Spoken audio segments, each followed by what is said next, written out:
Hello' গাইছ, আজি 15 দিন নতুন চৰ্টে লগ পালোঁ। এয়া মৌচুমীৰ পৰা চাকি তাকি লৈ আহিছে। আমি চব দললৈ আহিছোঁ। আমি মানে আজি ৰংপুৰ কেন্দ্ৰীয় যুৱ সমাজ বুলি এটা নতুন টীম গঠন কৰিলোঁ।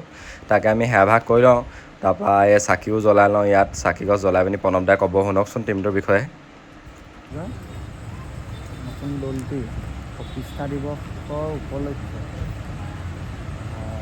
আজি প্ৰথম দিন হিচাপত সকলে যদি আমি এটা কথা ক'ব লাগে, আমাৰ আগন্তুক যিবিলাক আমি সামগ্ৰীবিলাক হাতত লৈছোঁ, সকলো কামৰ মাজতে ভগৱানে আমাক চকু মেলি চাই, লগতে ভাওনা প্ৰতিযোগিতা আগবাঢ়িছোঁ যে আমি তাৰো যাতে আমাৰ সকলোৱে সফল প্ৰাপ্তি হয়, তাৰ কামনা সকলোৱে তো এতিয়া আমি সেৱা কৰি লওঁ। তাৰপৰা আজিলৈ ঘৰলৈ যাওঁ। এতিয়া আকৌ বাৰ্থডে পাৰ্টি এটা আছে অভিলেখৰ। আজি যিহেতু বাৰ্থডে, এয়া ভৱেন দাই ভাত বিলাইছে। তো এয়া সমুজ্জ্বল দা পূৰা একদম তো ভাতটো খাই লওঁ। তো আজিলৈ ইমানতে শেষ কৰিছোঁ। আকৌ পুনৰ কাইলৈ লগ পাম। Bye bye.